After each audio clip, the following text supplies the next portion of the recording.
जो जो क्वेश्चन पूछा गया है उन्हीं सब क्वेश्चन को आप लिख करके याद करें, रिवाइज करें, जो भी करना है उसको करो।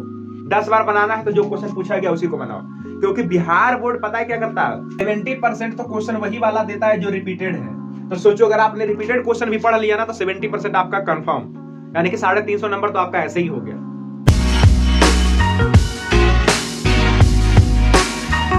नमस्कार दोस्तों, तो आप सभी का स्वागत है हमारे इस नई धमाकेदार एवं जानदार वीडियो में। सो बेसिकली आज का ये जो वीडियो है काफी ज्यादा खतरनाक होने वाला है उन स्टूडेंट के लिए जो कि इस बार जो है एग्जाम देने वाले हैं 2023 में, क्योंकि ये वीडियो जो है उनके लिए काफी ज्यादा स्पेशल में बनाने वाला हूं इस वजह से, क्योंकि अभी का जो टाइम है आप सभी को पता होगा एकदम काफी ज्यादा खतरनाक टाइम चल रहा है। और अब तो बेसिकली अब जो दिन आने वाले हैं तो वो बिल्कुल शांत पड़ गया। शांत कहने का मतलब ये है कि अभी का जो आपका दिन है तो हो गया है नवंबर स्टार्ट। पहली बात जो है मैं यहाँ पे आप सबको जो सॉरी बोलना चाहूंगा, बिकॉज जो हमारा ये जो वीडियो है काफी लेट हो गया। नवंबर हालांकि 1-2 दिन पहले ही था, बट मैंने जो एक्चुअल में वीडियो रिकॉर्ड नहीं कर पाया, बेटे लेके आया था कि घर में थोड़ा सा मतलब काम वगैरह था, तो इस वजह से मैं रिकॉर्ड नहीं कर पाया। ठीक है, बट कोई नहीं, आज ये वीडियो जब आप देख लेना फिर भी आपके अंदर एक एनर्जी आएगी और आप जो इस वीडियो को पूरा वॉच करना है, कोने में बैठ जाओ, बिल्कुल हेडफोन लगा करके अच्छे तरीके से इसको वॉच करना, शुरू से लेकर के लास्ट तक आपको जो इस वीडियो को देखते रहना। ठीक है, तो चलिए लेट्स स्टार्ट।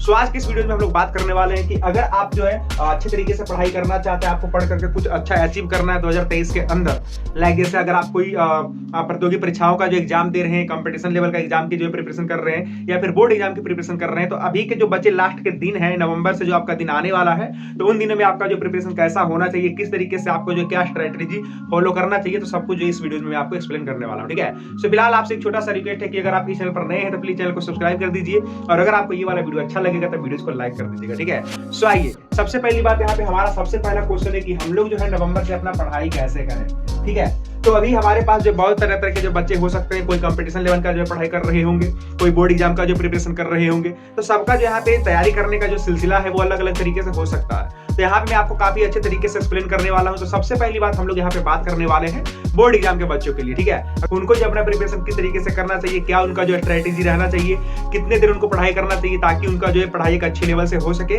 तो सब कुछ हम लोग बात करने वाले। ठीक है, सो फिलहाल अभी हम लोग बात कर लेते हैं बोर्ड एग्जाम के लिए। देखो यहाँ पे आपको एक चीज जो है सबसे मेजोरिटी समझना ये चीज है कि अभी जो आपका टाइम चल रहा है, जस्ट नवंबर स्टार्ट हुआ है, नवंबर, दिसंबर, जनवरी, फरवरी, तो ये जो आपका 4 महीने का समय है, जैसे यहाँ से देखो नवंबर, दिसंबर, जनवरी, फरवरी, और ये 4 महीने आपके पास इस तरीके के हैं कि इसके बीच में ना कोई पर्व है, ना कोई त्योहार है, ना कोई छुट्टी वगैरह कुछ है ही नहीं। तो ये जो आपका टाइम है ये बेसिकली आपके पास ना एकदम गोल्डन टाइम है पढ़ने के लिए।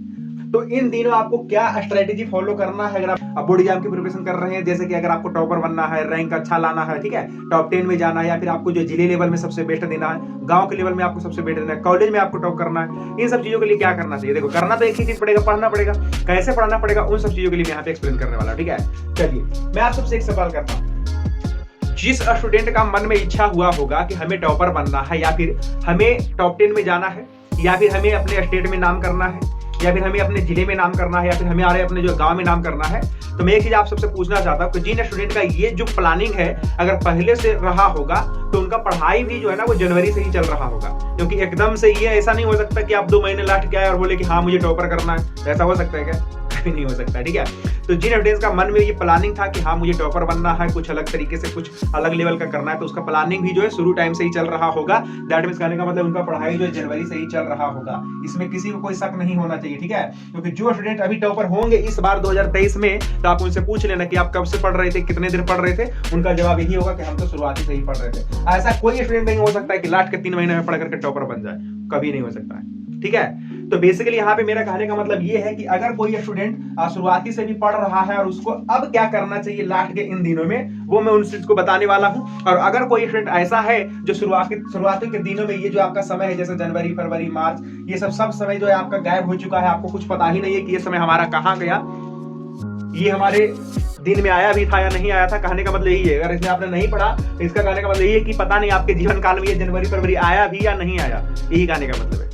क्योंकि जिस स्टूडेंट ने पढ़ा होगा उसको तो पता ही होगा ना कि हाँ हमने जनवरी अच्छे से गुजारा, फरवरी भी अच्छे से गुजारा, जनवरी में हमने किस चैप्टर को पढ़ा था, फरवरी में किस चैप्टर को पढ़ा था, अक्टूबर में किस चैप्टर को पढ़ा था। ठीक है, तो ये सब चीज जो दिन है ना तो उनको पता होगा। लेकिन जिन स्टूडेंट ने इन सब दिनों में पढ़ाई नहीं किया तो उनको ऐसा लगता होगा कि अरे यार ये सब दिन पता नहीं कब गायब हो गए, कुछ पता ही नहीं है। तो उनके लिए भी मैं यहाँ पे जो बेस्ट स्ट्रेटेजी बताने वाला हूँ कि वो जो अपना पढ़ाई किस तरीके से करेंगे, और बाकी के जो शुरुआती से ही पढ़ रहे हैं तो अब उनको इन दिनों में क्या करना चाहिए वो ध्यान से सुने। सबसे पहली बात, आपका सिलेबस तो मे भी शायद हो सकता है काफी हद तक खत्म हो गया होगा, क्योंकि अगर आप कुछ अलग लेवल से करना चाह रहे होंगे तो, या तो फिर ऐसा भी हो सकता है कि नहीं खत्म हुआ होगा। तो अगर सिलेबस आपका नहीं खत्म हुआ है तो जल्दी से आप उसको जो प्लीज खत्म कर लीजिए, क्योंकि अब आपके पास जो टाइम है वो काफी कम है। नवंबर, दिसंबर, जनवरी, फरवरी में आपका एग्जाम होता है, एक काम कीजिए फरवरी को आप इग्नोर कर दीजिए, फरवरी आपके पास नहीं है, यानी कि 3 महीने का आपके पास टाइम है, और 3 महीने के अंदर आपको 3 महीने में सिलेबस नहीं खत्म करना है, क्योंकि जो अच्छे बच्चे होंगे जो पढ़ाई शुरू से कर रहे होंगे, जिनको अलग लेवल का कुछ फोड़ना है, तो उनको मात्र इस 3 महीने में से आप जो 1 या 1.5 महीने हटा दो, 1 या 1.5 महीने, तो 1-1.5 महीने के अंदर अब आपको क्या करना है, सिलेबस को कंप्लीट करना है। अब बाकी के 1-1.5 महीने आपको अपने पास रख लेना है रिवीजन के लिए, फुल टाइम रिवीजन, उसमें कोई नया चीज नहीं आपको पढ़ना है, ठीक है जी। नया चीज अगर आप पढ़ोगे ना तो उसमें उलझ जाओगे। अभी आपको जितना पढ़ना है इस 3 महीने के अंदर, 1 से 1.5 महीने के बीच, इस 3 महीने में 1 से 1.5 महीने के बीच जितना पढ़ना है आपको, नई चीजें जितने आपके जो सिलेबस बचे हुए उसको पढ़ करके रख लीजिए। उसके बाद आपको जो बाकी के लास्ट टाइम बचेंगे, जैसे 1 से 1.5 महीना जो भी बचेगा, उसमें आपको फुल टाइम रिवीजन देना, एकदम फुल टाइम मैथ पूरा बनाना, एकदम भर के पैड पे या फिर कॉपी पे, जहां पे भी कोई भी सवाल दिख जाए एकदम पूरा भर के बनाते रहना। मतलब हर एक टाइम जो क्या करना है, सो रिवीजन ही रिवीजन करना है, ठीक है जी। क्योंकि revision is the most important thing, जिससे आपके एग्जाम में जो अच्छे मार्क्स आ सकते हैं। क्योंकि अगर आप मान करके चलो, अगर आपने सब कुछ पढ़ लिया, अगर आपने रिवीजन एक भी बार नहीं किया ना, तो आपके मार्क्स जो है आधे कम हो जाएंगे, आधे कम हो जाएंगे, क्योंकि रिवीजन जो है ना सबसे बड़ी चीज है, ठीक है जी। तो बेसिकली जो स्टूडेंट काफी अच्छे तरीके से पढ़ रहे थे पहले, उनको कुछ अलग ही लेवल का करना है, तो और आप जल्दी से अपना सिलेबस खत्म करें और उसके बाद रिवीजन पे थोड़ा सा ध्यान दें, ठीक है। दूसरी बात, जिनका सिलेबस अभी तक खत्म नहीं हुआ तो वो तो खत्म कर ही लेंगे, जिनका खत्म हो गया है अभी से ही रिवीजन डालना शुरू कर दो। अभी से आपके पास 3 महीने का समय है, 3 महीने के अंदर आप 3 बार, 4 बार, 5 बार, जितना मर्जी हो सके उतना बार रिवीजन कर लो, क्योंकि जितना बार आप रिवीजन करोगे चीजों को, उतनी इजीली आप जाकर के एग्जाम में लिखोगे, ठीक है जी। और बाकी के आपको जैसे कि पता होगा कि जैसे अगर आप बोर्ड एग्जाम का प्रिपरेशन कर रहे हैं, तो बोर्ड एग्जाम में सबसे इंपॉर्टेंट थिंग्स होता है कि आपके जो है ना वो क्या बोलते हैं, राइटिंग। तो हैंड राइटिंग जो सही होने चाहिए, क्योंकि बोर्ड एग्जाम में जो है राइटिंग वगैरह का नंबर अच्छे तरीके से दिया जाता है। अगर आप अच्छा कॉपी लिखोगे तो जो हमारा एडुकेटर होंगे, जांचने वाले, ठीक है, तो उनको ऐसा लगता है कि हाँ इस बच्चे में कुछ दम है, इसको कॉपी हम अच्छे तरीके से मतलब देखेंगे, कुछ गड़बड़ भी रहता है तो उसको सुधारने की उसमें मतलब एक जुनून आ जाता है कि नहीं कुछ बच्चे में दम तो है, ठीक है। तो इस तरीके से सबसे पहली बात आपको हैंड राइटिंग सुधार लेना है, कि अभी आपके पास समय है तो वो सब चीजें करो। तो कुल मिलाकर के अगर हम बात करें कि जो शुरुआती से कुछ करना चाह रहे थे, तो अभी आपके पास टोटल 3 महीने का समय है। अगर आपने सिलेबस खत्म कर लिया तो रिवीजन कर लीजिए फटाफट से सारे सब्जेक्ट का, ठीक है। आपके पास जितने भी सब्जेक्ट है रिवीजन करने के लिए शुरू हो जाइए। और अगर अभी तक आपने सिलेबस को ही नहीं खत्म किया है तो आप जो सिलेबस जल्दी से खत्म कीजिए और लास्ट कितना लीजिएगा, 1 से 1.5 महीने, उसके बाद फिर रिवीजन कीजिएगा, ठीक है जी। नाउ अब हम लोग बात करते हैं उस स्टूडेंट के लिए जिनको कुछ पता ही नहीं है कि ये समय हमारा कब पार हुआ, और उन्हें लगता है कि अब हमको जो पढ़ना है, जो इन्हीं महीनों के अंदर पढ़ना है, या फिर जो भी बोलो 3.5 महीनों के अंदर पढ़ना है, यही दिन हमारा है, ठीक है, इतने दिन में ही पढ़ना है। तो ठीक है जी, आइए अब हम बात करते हैं कि जैसे जिसने अभी तक कुछ भी नहीं पढ़ा है उसके लिए हम लोग यहाँ पे क्या करने वाले हैं। देखो, अगर कुल मिलाकर हम देखें तो ऑलमोस्ट हमारे पास 4 महीने का समय है। 4 महीने का कहने का मतलब है कि 30 दिन अगर हम सब में देखें तो टोटल हमारे पास हो गया 120 डेज। कितने दिन हो गए? 120 डेज। और अगर आपने कुछ नहीं पढ़ा है तो आपके पास 120 दिन है, और 120 दिन आपको अच्छा नंबर लाने के लिए कम नहीं है, बहुत ही ज्यादा अच्छा नंबर लाने के लिए मैं बोल रहा हूँ, टॉप करने के लिए नहीं। 120 दिन में कोई टॉप नहीं कर सकता, ध्यान रखना, ठीक है। तो अगर 120 दिन में अगर आपको अच्छा नंबर लाना है तो आपको क्या करना पड़ेगा, तो ध्यान से सुने। 120 दिन में अगर आपको अच्छा नंबर लाना है तो सबसे पहली बात तो मैं आपको एक चीज बताता हूँ, ये आपके पास 120 दिन नहीं है। आपको लग रहा है कि 120 दिन है, क्यों? क्योंकि अगर आपने इधर 8 महीने 9 महीने अच्छे से गुजार दिए तो 120 दिन आपको कहां से पता चलेगा। तो इसमें से मैं 20 दिन और घटा देता हूं, हो सकता है 20 दिन आप क्या करते होंगे मैं बता भी देता हूं। आपके कुछ घर के काम होंगे, आपके कुछ पर्सनल काम होंगे, हो सकता है आप इंस्टाग्राम पे जो रील्स देख रहे होंगे। मैं क्योंकि मुझे पता अगर आप इन दिनों नहीं पढ़े हो तो श्योर आप इन दिनों भी नहीं पढ़ोगे, ये मैं लिख करके देता हूं। पढ़ोगे तो वही 120 दिन में 20 दिन हटा ही दो, बाकी के आप 100 दिन पढ़ोगे, ऐसा ही होता। मैं जो रियलिटी है ना 100% बात कर रहा हूँ, ठीक है। तो इसके लिए 20 दिन आप अपना हटा दो। इसमें आप पता नहीं नेहा का डीपी चेक करोगे, किसका डीपी चेक करते रहोगे वो मुझे नहीं पता, बट 20 दिन मैंने इसमें जो आपको हटा दिया है। आप टिकटॉक पे, मतलब टिकटॉक तो खैर अभी बैन है, तो इसके लिए आप इंस्टाग्राम पे रील्स देखोगे, यूट्यूब पे रील्स देखोगे, वो मुझे नहीं पता, लेकिन मुझे इतना पता है कि आप इसमें से 20 दिन जो है गायब करने वाले हो, 20 दिन आप जो इसमें नहीं पढ़ोगे। कुल मिलाकर के मैंने इसको हटा दिया। सो डेफिनेटली यहाँ पे आपका जो पढ़ाई होगा वो 100 डे का होगा। तो 100 डे में आपको क्या क्या करना है मैं आपको बताता हूँ। 100 डे में देखो, सबसे पहली बात, अगर अभी भी कोई स्टूडेंट सोचता है बहुत सारे स्टूडेंट सोचता है कि सर अगर अभी मुझे ना अगर पता होता कि एग्जाम इस डेट को होगा फरवरी में, तो अभी से ना हम एकदम ताबड़तोड़ स्टडी कर रहे होते। अरे बकलोलवा कहेंगे, अगर तुमको पता हो जाए कि एग्जाम इस डेट को है तो तुम पढ़ने के लिए शुरू हो जाएगा, तुम्हारा 2 दिन तक पढ़ाई चलेगा, तीसरा दिन से वही हाल रहेगा, समझ गया। ये बस खाली कहने का बात रहता है कि अगर हमको पता चल जाए कि इस दिन का एग्जाम है तो हम पूरा कंपेयर कर लेंगे कि हाँ अच्छा इतना दिन में एग्जाम है, चलो इतना दिन में इस तरीके से पढ़ेंगे। ऐसा कुछ नहीं है। मैं आपको लिख करके कर रहा हूँ, फरवरी में 10 फरवरी से ऊपर एग्जाम जाएगा आपका, ठीक है, क्लास 10 के मैट्रिक का। तो आप पढ़ो तो जरा, देखते हैं कितना अच्छे से पढ़ते हो। तो ये सब बहानाबाजी है, ठीक है। ऐसा नहीं कि आपका जो बिहार बोर्ड अभी से मतलब जारी कर देगा कि इस दिन आपका एग्जाम है तो आप पढ़ने के लिए एकदम तगड़े तरीके से शुरू कर दोगे, ऐसा कुछ नहीं है। पढ़ने वाले बच्चे ना शुरुआत से ही ध्यान देते रहते हैं। तो फिलहाल इन सब बातों को छोड़ते हैं। अभी आपके पास 100 डे है, तो 100 डेज में आपको क्या करना है। जो बच्चे नहीं पढ़ रहे थे उनके लिए मैं एक यहाँ पे स्पेशल चीज बताता हूँ। आपको पता है कि 50% जो क्वेश्चन है और 50% जो क्वेश्चन है इधर हो गया आपका ऑब्जेक्टिव का और इधर हो गया आपका सब्जेक्टिव का, ठीक है। तो 50% आपका ऑब्जेक्टिव का क्वेश्चन पूछे जाते हैं, 50% आपका सब्जेक्टिव का, ठीक है। तो आपको करना क्या है कि आपको ऑब्जेक्टिव और सब्जेक्टिव वाइज तैयारी कर लेना है और कुछ नहीं करना है। आपको क्या करना है कि हर एक चैप्टर से, हर एक जो आपका सिलेबस है, हर एक जो आपका बुक है, ठीक है, तो हर एक बुक में आपको देखना, कोई भी प्रकाशन का आप एक जो है मार्केट से खरीद करके ले आओ, बीबीडी का या फिर किसी भी प्रकाशन का जो गाइड होता है ना वो खरीद करके ले आओ। उसमें से हर एक चैप्टर से, हर एक विषय का यानी कि हर एक सब्जेक्ट का हर एक चैप्टर से आप देखोगे तो कुछ क्वेश्चन जो रहेंगे वो पूछे हुए रहेंगे। तो पिछले साल जितने सारे क्वेश्चन पूछे गए हैं, पिछले साल मतलब पीछे जितने सारे, जैसे मान करके चलो कि मैथ का हमारा पहला चैप्टर है वास्तविक संख्या। क्या है? वास्तविक संख्या।